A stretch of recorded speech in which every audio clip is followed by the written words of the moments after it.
A very good morning to all of you, my dear friends. তোমাদের সবাইকে একটা সুন্দর সকালের শুভেচ্ছা। আমি দেখো এদিকে পুজো দিতে চলে এসেছি। আর এদিকে শিবলিঙ্গ দেখতে পাচ্ছি, তো পুজোটা দিয়ে তারপর বাকি কাজকর্ম শুরু করব। আর স্নান করে এসেছি, তো চলো দেরি না। আর এইদিকে আমি প্রথমেই পুজোটা দিয়ে নেবো, তোমাদেরকে বলেছি তো। পুজো সমস্ত কিছু রেডি করে নিয়েছি, বাস এখন দিয়ে দেবো। বাস আরতিটা করার বাকি ছিল, তো আরতি করে নেবো। আর ইদানিং ফুল একদম কম আমার বাড়িতে, ফুল মানে বলতে গেলে নেই। আর এগুলো সকালবেলা নিয়ে আসতে হচ্ছে অন্যদের বাড়ি থেকে, তো নিয়ে আসছেন আমার শাশুড়ি মা। এগুলো দিয়ে আমি পুজো দিয়ে দিলাম আজকে।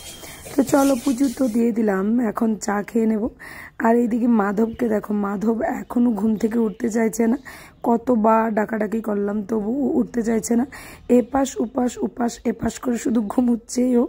মানে ওর যে একটা মানে ঘুম ঘুম ভাবটা না, ওটা কাটতে চাইছে না। তো বারবার ডাকছিলাম যে ওঠো, অনেকটা লেট হয়ে যাচ্ছে, উঠে একটু পড়াশোনা করতে হবে।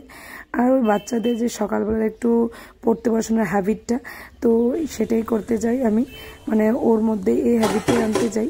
যদিও প্রত্যেক দিন সকালবেলা হয়ে ওঠে না, তবে আমি ম্যাক্সিমাম টাইমে আমি সকালবেলা নিয়ে বসি। ইদানিং তো এতটা কাজের প্রেশার হচ্ছে আমার যে ওকে নিয়ে আমি সকাল বিকাল কোনো দিন যাই যে আমি সারাদিনে বসতেও পারি না, সকালেও না বিকালেও না। তো তখনই প্রচণ্ড পরিমাণে আমার একটু প্রেশার পড়ে, সমস্ত কাজকর্ম সেরে পারি না। কিন্তু জানি সব কিছুর আগে বাচ্চাদেরকে আগে প্রায়োরিটিটা দিতে হয়, তবু অনেক সময় পারি না। তো ওই স্যাটারডে আর সানডে এই দুটো দিন আমার জন্য মানে খোলা। স্যাটারডেতে আমি ওকে অনেক সময় স্কুলে পাঠাই, কখনো কখনো পাঠাই না, বেশিরভাগই আমি পাঠাই না ওকে।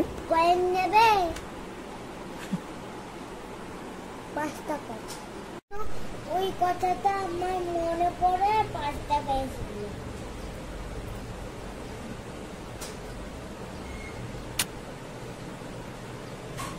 সো এইদিকে মাধবকে নিয়ে বসে গেলাম একটু ব্রেকফাস্ট করাতে, ওকে খাইয়ে দিতে হচ্ছে।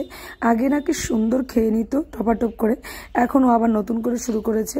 ওকে খাওয়াটা দিয়ে চলে গেলে খাবে না, ও বসে বসে বলবে মা খাইয়ে দাও, মা খাইয়ে দাও। ইদানিং আমার হাতে ছাড়া ভাতও খেতে চাইছে না। আগে কখনো কখনো আমার মা যখন আমাদের বাড়িতে বেড়াতে আসতেন, তখন ও মায়ের হাতে খেয়ে নিত, কিন্তু ইদানিং দেখছি ও আমার মায়ের হাতেও খেতে চাইছে না। সারাক্ষণই বলে যে মা আমাকে খাইয়ে দাও। তো ওর খাওয়া দাওয়াটা একদম আমার উপর ডিপেন্ড করছে, মানে আমি ছাড়া ও খেতেই চাইছে না। আমি খাইয়ে দিলে ও খাইছে, নয়তো ও খায় না। তো আমি যতক্ষণ সম্ভব ওকে টাইম দেওয়ার চেষ্টা করি, কিন্তু আছে না দেখো নিজস্ব কত কাজকর্ম আছে, সেগুলো তো করতে লাগে। তো ওর কাজটা আগেই করি, করে তারপর আমি অন্য কাজে যাই। তো দেখতেই পাচ্ছ রান্নাবান্না কি করা হবে আজকে। এদিকে দেখতে পাচ্ছ কিছু বেগুন, উপরে ঢেঁড়স, আলু, কিছু টমেটো আর উচ্ছেটাকে সেদ্ধ বসিয়ে দেওয়া হয়েছে। আসলে কি বলতো, একটা মিক্সড ভাজা করা হবে। আর এইদিকে মাধবকে স্নান করিয়ে নিয়ে এসেছি। মিক্সড ভাজাটা করলে কি হয়, সবাই খায়, কিন্তু আমার শাশুড়ি আবার মিক্সড ভাজাটা ভালোবাসেন না। কিন্তু আমার ঘরে সবাই ভালোবাসে, আমার ছেলে মেয়ে। তবে কি বলতো, একটা ট্রিক কি, এই যে মিক্সড ভাজাটা এভাবে করলে বাচ্চাদেরকে সমস্ত সবজিগুলো খাওয়ানো যায়, নয়তো ওদেরকে সবজি খাওয়ানো যায় না। তবে হ্যাঁ, আরেকটা কথা বলতে ভুলে গেছি, আজকে রান্না করব কিন্তু এঁচড়। তো কাঁঠাল দেখতে পাচ্ছ, কাঁঠালগুলো কি বড় বড় করে কাটা হয়েছে। তো আমি এগুলোকে ইচ্ছে করে বড় বড় করে কেটেছি। আমি বলেছি যে এগুলো আমার শাশুড়িকে বলেছি ছোট ছোট করবে না, আজকে একটু বড় বড় করেই খাওয়া যাক। তো সমস্ত মশলা দিয়ে রান্না করব। মশলাটা আগে থেকে পেস্ট করে নিয়েছি, পাঁচফোড়নটাকে সম্বার দিয়েছিলাম। আর এদিকটায় ছিল তোমার ধনে গুঁড়ো, জিরে গুঁড়ো, আদা, কাঁচা লঙ্কা, রাঁধুনি, তারপর একটু এলাচ, দারচিনি, সমস্ত কিছু, গোলমরিচ, সমস্ত কিছু একটা পেস্ট করে নিয়েছিলাম। পেস্ট করে বাস বসিয়ে দিয়েছি। আর এইখানে তোমরা দেখতে পাচ্ছ আমি ড্রেসটাকে চেঞ্জ করে এসেছি। আসলে ড্রেসটাকে চেঞ্জ করে নিয়েছি কারণ আমি মাধবকে স্কুলে দিতে গিয়েছিলাম। তো মাধবকে স্কুলে দিয়ে এসে আর ড্রেসটাকে চেঞ্জ করে নিই, কারণ আমাকে একটু বেরোতে হবে, আমার কাজ আছে বাইরে।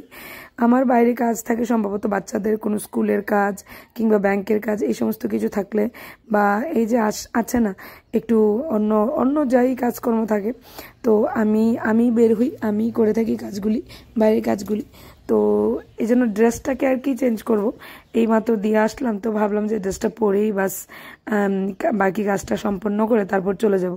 আর ইদানিং কি বলতো, আমি না অনলাইনে একটা অ্যাপ্রন অর্ডার করেছিলাম, তো অ্যাপ্রনটা পরেছি, পরে হয়নি এ কথা বলবো না, প্রায় 4-5 মাসের উপরে আমি পড়েছি, আরও বেশি হবে, 6-7 মাস, হ্যাঁ 6-7 মাস হয়ে যাবে আমি পড়েছি। কিন্তু তারপর ওই অ্যাপ্রনটার বেল্টগুলো ছিঁড়ে গেছে। তো এটাকে আমি কিভাবে ঠিক করবো বুঝতে পারছি না।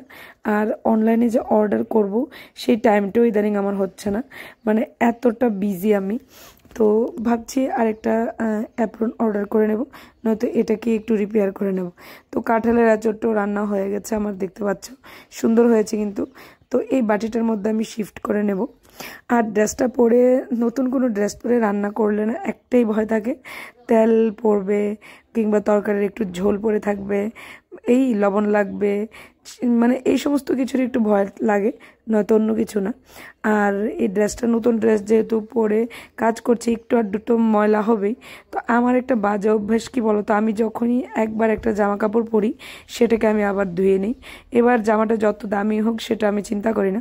তবে হ্যাঁ, ঠাকুর বাড়িতে গেলে, যেমন গেলাম কোনো মায়ের মন্দিরে, কোনো ঠাকুরের মন্দিরে, তখন কিন্তু সেটার ব্যাপারটা আলাদা, কারণ তখন এনে আমি সেটাকে ধুই না, কারণ ঠাকুর বাড়িতে গেছি তেমনটা কোনো ব্যাপার নেই, আর শুদ্ধই তো সমস্ত কিছু। আর এই যে রান্নাবান্নার ব্যাপারটা, কোথাও নেমন্ত্রণ খাওয়ার ব্যাপারটা, বিয়ে বাড়ি, বার্থডে বাড়ি, সেটা কিন্তু আমার দ্বারা হয় না, সেটা আমাকে ধুতেই হয়। মুগ ডাল নিরামিষ, আর এদিকে মিক্সড ভাজা, আর এদিকে হলো কাঁঠালের এঁচড়, এই যে রান্নাবান্না।